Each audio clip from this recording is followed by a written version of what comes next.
जब मन दुविधा में हो तो किसी निर्णय या निष्कर्ष पर पहुंचने से पूर्व एक बार पुनः विचार अवश्य कर लेना चाहिए। किया देवऋषि, परंतु हर बार कामदेव के भस्म होने वाला वो भयंकर दृश्य मेरी आंखों के सामने आ जाता है और मेरे मन की सारी शंकाएं, सारी दुविधा दूर हो जाती है। स्मरण रहता है तो शिव का वो रुद्र, भयंकर और विकराल रूप।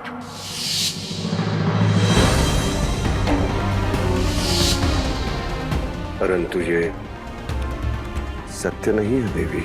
प्रत्यक्ष को प्रमाण की आवश्यकता नहीं गुरुदेव। कभी कभी जो प्रत्यक्ष दिखे वो पूर्ण तरह से सत्य नहीं होता है देवी। सत्य का एक दूसरा रूप भी होता है। आज शिव का जो आपने रूप देखा वो वैसे है नहीं। नहीं गुरुदेव, आज जो मैंने शिव का रूप देखा वही सत्य है। इससे पूर्व जो मैं शिव को सोचती थी वो असत्य है।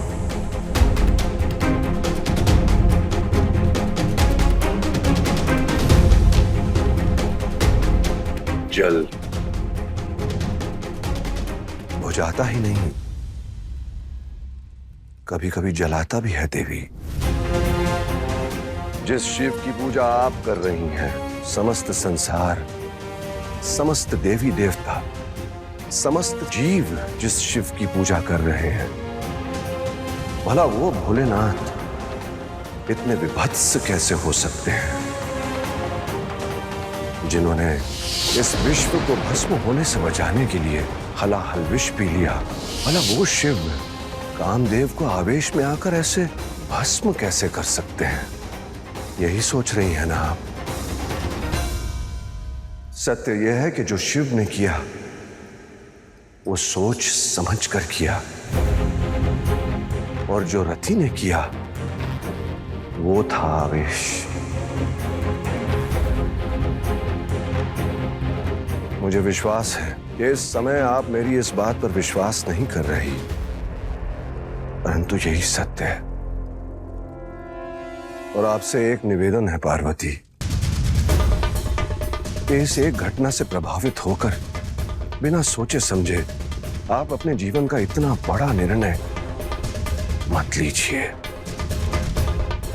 विवाह का निर्णय जीवन भर निभाना होता है। एक बार आप उस शिवलिंग को देखिए, अपने देवता को देखिए, और पुनः सोच समझकर विचार करें।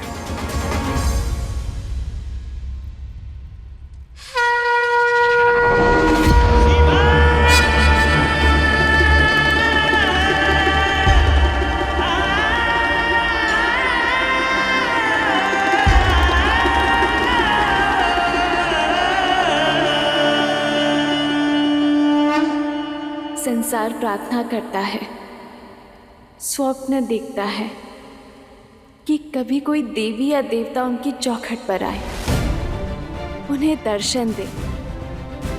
परंतु जब से पार्वती ने हमारे यहाँ जन्म लिया है, सभी देवी देवता आए हैं। एक बार नहीं, अनेक बार। और माँ, सभी की यही इच्छा है कि शिव का विवाह पार्वती से हो। तो इसका कारण केवल पार्वती की इच्छा नहीं है। मैंने भी स्वप्न देखा था एक बार शिव को पाने का, लेकिन मेरी सहायता करने के लिए कोई नहीं आया। तो कोई तो बात होगी ना माँ। मैं आपसे विनती करती हूँ कि आप सोच समझ कर निर्णय लीजिए। इतनी शीघ्रता ना करें कि बाद में पछताना पड़े। हमने सोच समझ के ही निर्णय लिया है पुत्री। जो अपने क्रोध में किसी को भस्म कर दे, उससे अपनी पुत्री का विवाह करने का अर्थ है अपनी पुत्री के साथ खिलवाड़ करना। देवताओं के कहने पर हम अपनी पुत्री को बलि नहीं चढ़ा सकते। अब तुम्हें स्वयं विचार करना होगा पुत्री। तुम्हारी बहन शिव के विकराल रूप से कितनी भयभीत है, सोचो। पार्वती वो दृश्य जीवन भर भुला नहीं पाएगी। मैं उसकी मां हूं, मैं उसका विवाह ऐसे व्यक्ति के साथ कैसे करवा दूं जिसे इतना भयानक श्राप मिला हो। यदि पार्वती का विवाह शिव के साथ होता है तो उसे जीवन भर संतान नहीं होगी।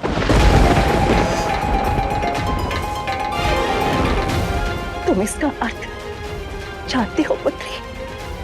क्या तुम यही चाहती हो कि तुम्हारी बहन पार्वती शिव से विवाह कर ले और जीवन भर उसे बाण जैसे अपशब्द सुनने पड़े?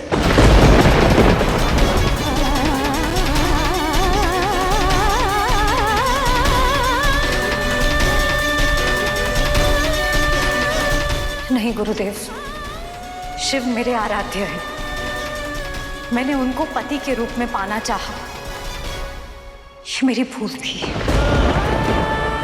तथापि इसी भूल का परिणाम मुझे देवी रति का श्राप मिला।